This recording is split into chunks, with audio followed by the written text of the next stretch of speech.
Magkalaban magluto, hindi daw hiwain yung napakalaking sili. Ano ba yan? Ganyan na. Ang sanay ko pala na. Tinatanggal mo pala yan. Hindi yan tinatanggal. Nililinisan ko talaga. Sa ano? Ganyan talaga. Oo talaga yan. Oo, pero yung maliliit. Not like this. Try yan. Hindi tayo match. Hindi talaga match, no? Sila kayo ang match. Ito ka ba? Ay, paano naman yung tanong ngayon? Hindi mo puputulin. Hindi mo puputulin. Yung kamatis ate. Nakakaloka sila. Umano. Nahubo ako sa'yo. Dalawa? Isa lang, di ba sa salad mo yan? Oo, ito salad. Ang dumi mo dito ba? Ang dumi mo dito. No, dati yan, no? Ikaw ang naglapag dyan ng kangkong kanina. Ako daw nagdumi doon. Samantalang siya ang naglapag lahat ng gulay. Huwag mo sabihin hindi na naman iiwain yung kamatis. Ay, okay, dapat kasi doon yung lalagyan ng garbage eh. Ano kasi ito yan na natin? Ibitin mo, tibasin. Pati yung ano, ilalagay mo. Ako na yan. Ay. Huwag mo sabihin buo yung tanong na ganyan, di masarap.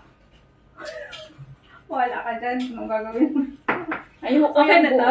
Oo. Yung isda, anuhin mo. Kasi asin, ang lagyan mo pa ng asin. Ay, yan. Ang dami namang ulam. Sinulit talaga. Yan na yung ano, prito. Ito na bro. Aray!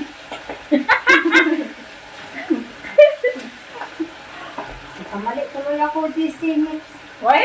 Hindi namin kasalanan. Hindi ka namin inaano. Kasalanan mo yan. Yung lagyan ng tubig. Para hindi umitim. Mag-brown. Ang cute naman ng ganito. Sa akin, puro stainless ang gamit kong plato sa mga ganito. So, kahit magkandahulog-hulog, hindi magpabasag. Oo. Dapat yung mga pang-dry ng vegetable. Plastic din. Ay, natatapon. Doon mo lang ilagay sa baba.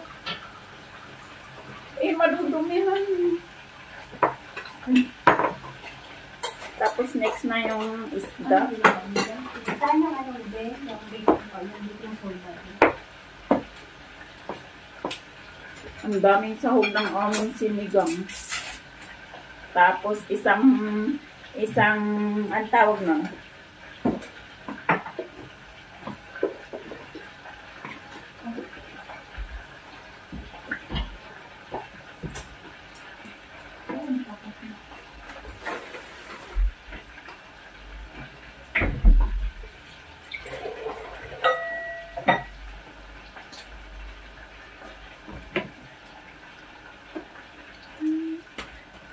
Meron ka pang gagawin. Ay, yung isda Ang pala dami kasi talong. Apat lang. Apat lang peraso yun. Ay, ako. Ano apat na peraso? Itong sitaw? Oo. Bakit na lang? Ano? Bakit hindi na ilagay ito? Hindi pwede sa akin yung ganyan. Bakit yan? Yung ganyan talaga yan lang ga? I mean, dapat may strainer yan. Wala ka nung maliliit ang butas. Yan lang yan. Kasi mahirap yung mabara. Ate Julie, Ate Beb's time. Andito si Arno. Hi! Nakitibahay! Good morning, everyone. Halika, magluto tayo ng Pinoy food. Si Sis Jocelyn, magaling di ba magluto? Magkapit bahay pala kayong tatlo. Hindi, malayo kaya. Nag-travel ako ba? Ang teaspoon dito ba? Oh, di ba ito yung ang gusto mo? Bundok dito kay Langga Ilis. Ang ganda dito sa kanya. Maganda rin naman sa akin, pero not allowed kasi. Saka may tao lagi sa bahay. Didn't go out. As gusto nilang nandun lang sa bahay. Tingnan mo to, sis Lovely, ano to? Ano? Ano na naman yun? Ano? Ano yun? Ang tawag nito, masyadong... Kaya pa, hindi pa niya nasabi. Hindi mo matabi-tabi yun. Oh, yun, masyadong Ano? malansa. Tapos may, buns. Walang buns yan. Pero no, tinanggal ko lang ha. Buto, meron.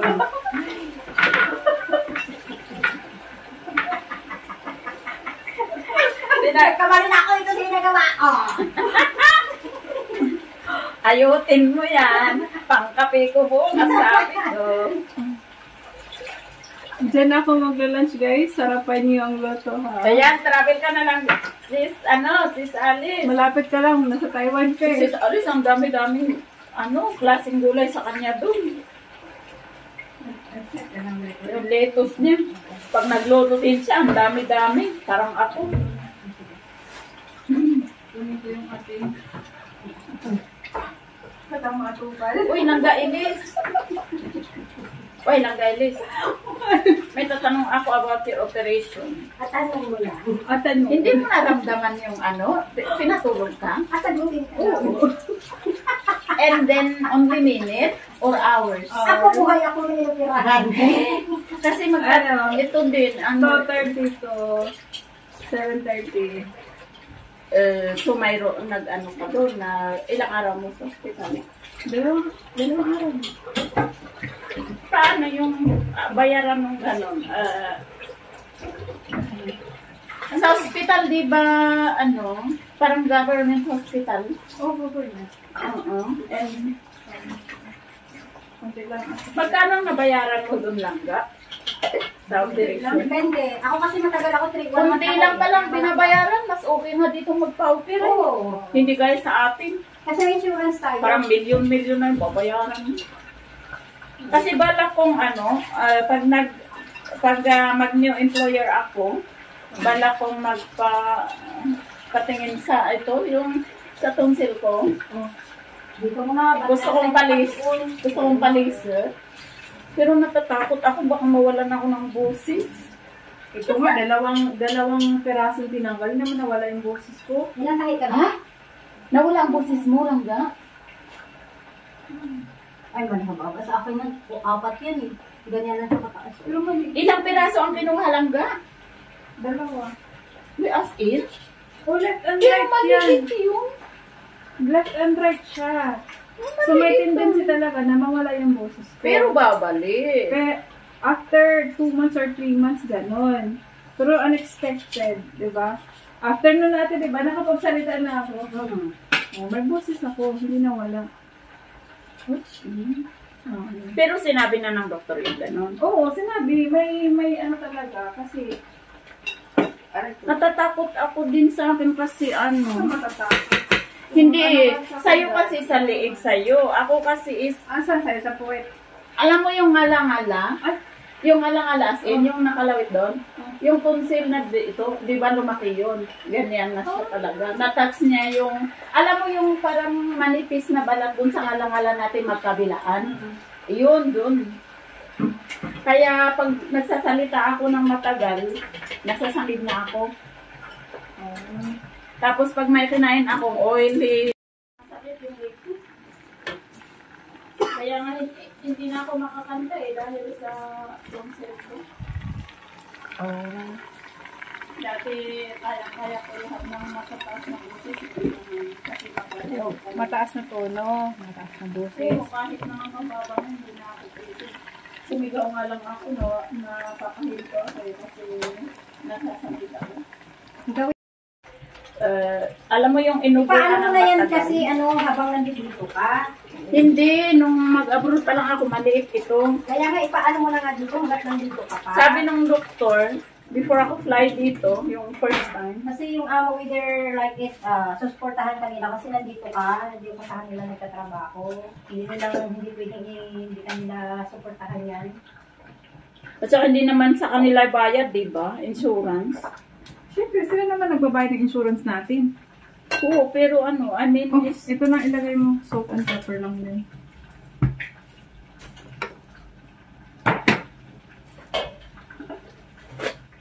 Ang konti mo naman maglagay ng ano, tissue. Matipid siya. matipid ako. Sa tissue. Kahit hindi ako nabili sa bahay, matipid ako sa bahay. Para tapos ano.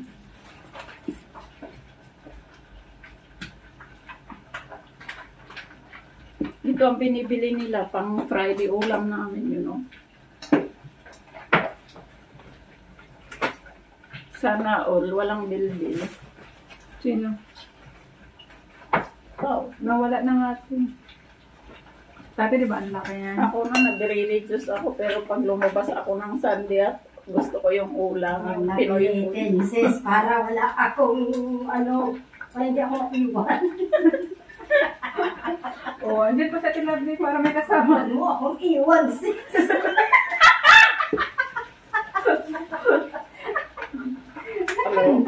Kaloka kayo talaga. As in, maghahanap ako ng amo ko sa ano, September. Lovely. September na. Bakit? Funding employer na ako. Bakit nga? Eh, sure naman na hindi ako i-renew nun, no? 4 years na ako dun. Bakit nga? Ayaw ba ni Erin niya? Takot naman yun sa LS. Binitawan kaya ako nun. Bumalik lang ako kasi bumalik ako dun. Binalikan niya ako. Tapos, Nagbalikan kayo. oo, nagbalikan kami. Tinanggap ko lang siya kasi na-stress ako dun sa amo ko sa Samshu ko. Binrik ko. Imbis na 1 year, 8 months na ako dun. Hindi ko kasi napis. Hindi ako napis. Ikaw ba naman araw-arawin na everyday na nagbabangayan kami sa ulam, sa lulutuin. Hindi ka makadecide, tapos madaming reklamo. Ay, nabigis lang mo. Okay na dyan. Pala, patay ka dyan kung madaming nalagay na salt. Kasalanan mo, kinakausap mo kasi ako. Ako pang may kasalanan. Naka-headset ako palagi sa bahay, sabi niya ako. Ito. Did you hear me? Yes, ma'am. You can remove that? No. Matapang na kaya mo. Okay na ito. No, it's okay, ma'am. I can hear you. Tapos, ayaw ko kasi yung pinakausap niya ako, may ginagawa ako. Di ba, may inuutos siyang hanapin ako sa freezer. Di, hinahanap ko. Tapos, sabay naman siyang nagtutok siya na ganito ang isahog mo sa ulam, ganito, ganon ang gawin mo. Tapos, sabi, pagkatapos kong pinalakal yung dress. Ano na nga yung sinasabi mo, ma'am? I told you already. I didn't understand, sabi ko. Because you have headsets. Sabi ng ganon. Tumahimik ako. Hindi ko nga naintindihan. Ayaw na ayaw niya talaga mag-uulit ng sinasabi. Pero hindi ko kasi